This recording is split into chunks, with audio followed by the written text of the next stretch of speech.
Welcome guys to my YouTube channel pharmacology tips and tricks. और आज हम यहाँ लेकर आए एंटी एस्थेमेटिक ड्रग्स के बारे में। ये पार्ट 2 है जिसमें कि हम फार्माकोलॉजी ऑफ मिथाइलजेंथीन के बारे में यहाँ पे स्टडी करेंगे। इसके पहले वाले जो पार्ट 1 है इसके अंदर हमने सॉल्बिटामोल, टर्बिटालिन इसके बारे में स्टडी किया था, जो कि सिम्पटोमाइमेटिक ड्रग्स है, राइट। तो गाइस चलिए स्टार्ट करते हैं आज का वीडियो। और वीडियो स्टार्ट करने से पहले I would like to request you, जो भी पर्सन यहाँ नए हैं, please like to the video and subscribe my channel, ताकि जो भी वीडियोज़ आपको सही टाइम पे मिलते रहें। तो गाइस मिथाइलजेंथीन चलिए इसकी शुरुआत करते हैं चाय और कॉफ़ी से।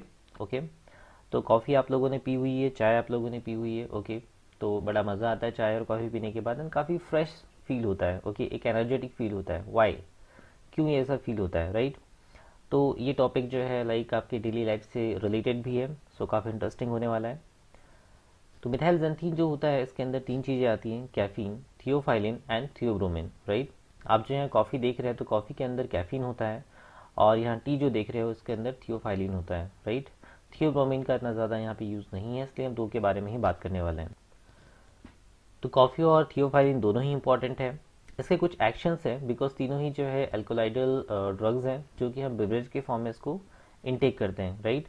तो दोनों की क्वांटिटेटिव और यहाँ पर फार्माकाइनेटिक डिफरेंसेस प्रेजेंट है। तो एक बार यहाँ पे देख लेते हैं इससे क्या एक्शंस हैं और कैसे ये वर्क कर रही है। तो बात करेंगे सबसे पहले सीएनएस के ऊपर, जो कि आपको टेबल में दिखाई दे रहा होगा।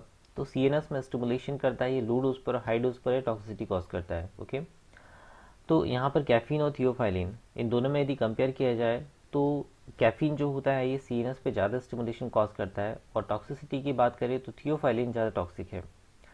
हार्ट में स्टिमुलेशन कॉज करता है ये, जिसमें थियोफाइलिन ज़्यादा स्टिमुलेशन कॉज करता है। इसके और जो फर्दर इफेक्ट होने वाले हैं हम आगे की स्लाइड्स में इसको देखेंगे अभी यहाँ पर। ब्लड वेसल्स में रिलैक्सेशन कॉज करता है, थियोफाइलिन ज़्यादा रिलैक्सेशन कॉज करता है। ब्रोंकाई के अंदर थियोफाइलिन ज़्यादा डायलेशन कॉज करता है as compare to caffeine. Kidney में डायूरेसिस कॉज करता है थियोफाइलिन। स्केलेटल मसल्स जो है उसमें इंक्रीज होती कॉन्ट्रेक्टिलिटी, ये कैफीन जो होता है वो ज़्यादा करता है। गैस्ट्रिक म्यूकोसा के अंदर इरिटेशन जो है वो थियोफाइलिन ज़्यादा कॉज करता है। फास्फोडाइस्टरेज इनहिबिशन जो है वो थियोफाइलिन के थ्रू ज़्यादा होता है। और लास्ट है एडिनोसिन एंटागोनिज्म, जो है ये भी थियोफाइलिन के थ्रू ज़्यादा होता है, राइट। तो कंपैरेटिवली हम स्टडी करें तो जो कैफीन है ये सीएनएस के ऊपर ज़्यादा इफेक्टिव है और स्केलेटल मसल्स के ऊपर। ओके, रेस्ट सभी चीज़ों के ऊपर थियोफाइलिन जो है वो ज़्यादा इफेक्टिव है, इसलिए इसके जो टॉक्सिक इफेक्ट है वो भी ज़्यादा आते हैं। ओके, तो चलिए इसकी बात कर लेते हैं मैकेनिज्म ऑफ एक्शन के ऊपर। तो ये तीन तरह से मैकेनिज्म एक्शन शो करता है। फर्स्ट मैकेनिज्म है, यदि हम बात करें कार्डियक मसल्स की या स्केलेटल मसल्स की, यहाँ पर ये कैल्शियम के रिलीज को बढ़ाता है फ्रॉम द सार्कोप्लाज्मिक रेटिकुलम। और जितना ज़्यादा कैल्शियम इंक्रीज होगा तो आपको पता है कि यहाँ पे मसल्स कॉन्ट्रैक्शन में कैल्शियम हेल्पफुल होता है। ओके, सेकेंड है कि ये फास्फोडाइस्टरेज जो एंजाइम होता है इसको इनहिबिट करता है, और यही एंजाइम जो है आगे इनहिबिट हो जाता है तो ये ब्रोंकोडाइलेशन कॉज कराता है, कार्डिक स्टिमुलेशन कॉज कराता है, वेसोडाइलेशन कॉज कराता है, राइट। और इसी इंटरमीडिएट जो रिएक्शंस है इसके बीच में यहाँ पे साइक्लिक एमपी का लेवल जो है वो बढ़ता है, और इसी लेवल के बढ़ने की वजह से यहाँ पे ये सभी इफेक्ट यहाँ प्रोड्यूस होते हैं। ओके, चलते हैं इसके थर्ड मैकेनिज्म की तरफ, जिसका नाम है blockade of the adenosine receptor. तो एडिनोसिन जो होता है ये कई सारे फंक्शंस में इन्वॉल्व होता है, तो ये इसके इफेक्ट को कम करता है, राइट। फंक्शन ऑफ एडिनोसिन की यदि हम बात करें तो यहाँ पर ये एक लोकल मीडिएटर की तरह काम करता है सीवीएस में, सीएनएस में और कुछ ऑर्गन्स में। ओके, सेकेंड है कि ये स्मूथ मसल्स को, स्पेशली ब्रोंकियल स्मूथ मसल्स को कॉन्टैक्ट करता है, और सेरेब्रल ब्लड वेसल्स को ये डायलेट करता है, राइट। पेस मेकर जो होता है इसमें डिप्रेस करता है और इनहिबिट द गैस्ट्रिक सीक्रीशन। तो जितनी भी प्रोसेस होती हैं इसको मेथाइलजेंथीन जो है वो रिवर्ट करता है, right, through the adenosine receptor blockade. Okay, बात करते हैं इसकी फार्माकोलॉजिकल एक्शन की। फार्माकोलॉजिकल एक्शन और मैकेनिज्म ऑफ एक्शन में डिफरेंस यही है कि मैकेनिज्म ऑफ एक्शन उस ड्रग का खुद का है, and pharmacological action different organ के ऊपर या सिस्टम के ऊपर उस ड्रग का क्या इफेक्ट होने वाला है, that is called the pharmacological action, right.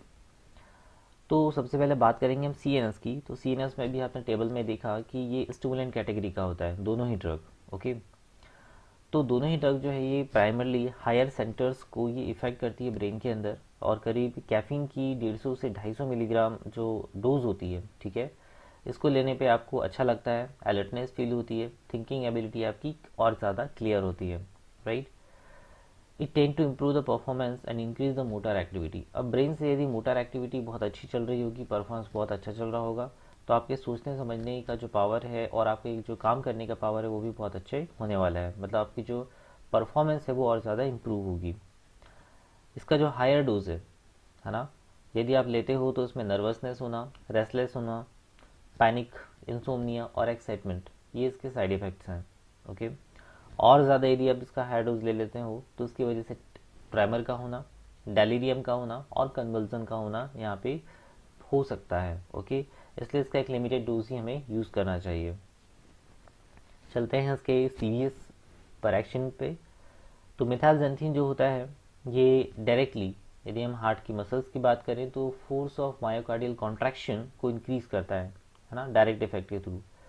और इस वजह से इसका कार्डियक आउटपुट और हार्ट रेट दोनों ही यहाँ पे बढ़ते हैं। बट जो वैगल एक्शन होता है, जो 10th क्रेनियल नर्व है, वेगस नर्व, ये इसको फिर डिक्रीज करने का काम करती है। इसलिए इसका जो इफेक्ट है, नेट इफेक्ट की मैं बात करूँ तो वेरिएबल होता है, कभी बढ़ता भी है कभी कम भी होता है। इसके साथ में यदि हम बात करें थियोफाइलिन की, तो थियोफाइलिन ये टैकीकार्डिया कॉज करता है, राइट, हार्ट बीट को और ज़्यादा फास्ट कर देता है। जबकि जो कैफीन होता है ये हार्ट बीट जो, ये हार्ट रेट जो होता है उसको जनरली कंपेयर टू लोअर रखता है as compare to theophylline. Cardiac output और कार्डिक वर्क इंक्रीज करेगा थियोफाइलिन, राइट। और यदि इसका हाई डोज यदि आपने ले लिया तो इसकी वजह से एरिथमिया भी हो सकता है। मतलब जो हार्ट बीट है इसमें कोई रिदम यहाँ पे कभी भी बढ़ेगी कभी भी घटेगी, राइट, तो अरिथमिया हो सकता है, कोई रिदम नहीं होगी। बात करेंगे स्मूथ मसल्स की, तो स्मूथ मसल्स में ये सभी रिलैक्स हो जाती हैं।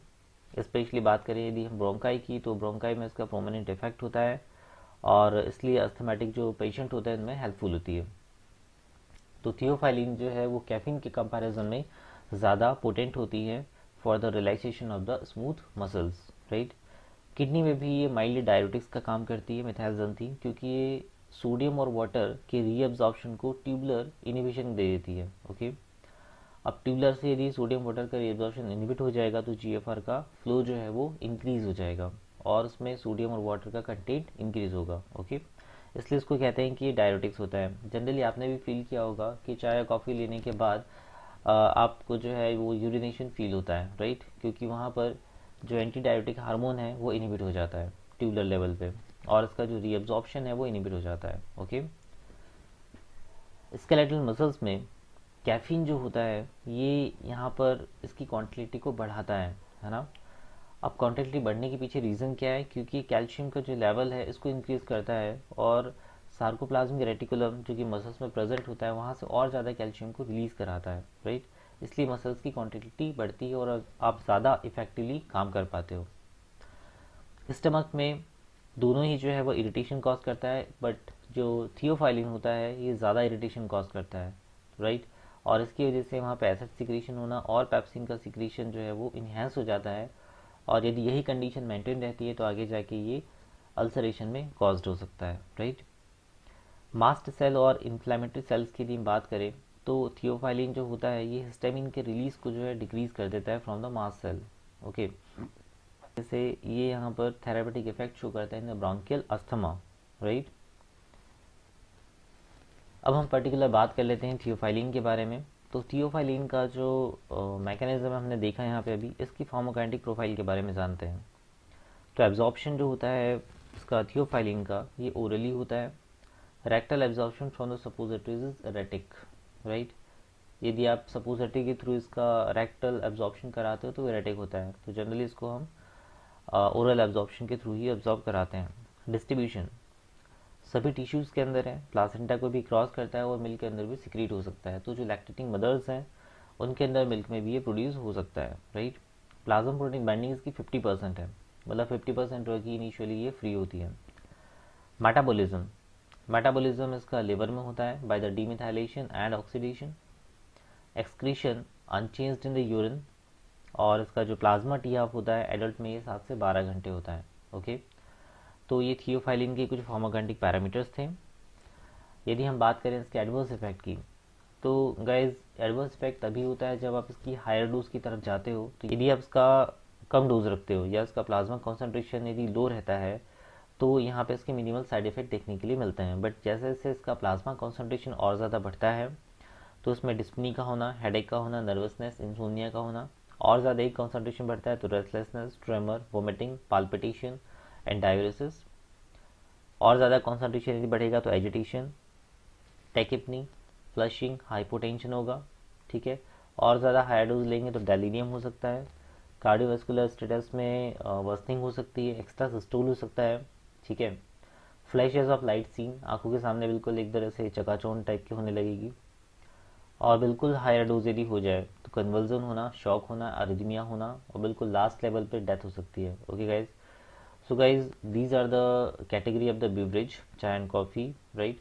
बट आपको इसको जो है एक पर्टिकुलर लेवल पे ही इनटेक करना है।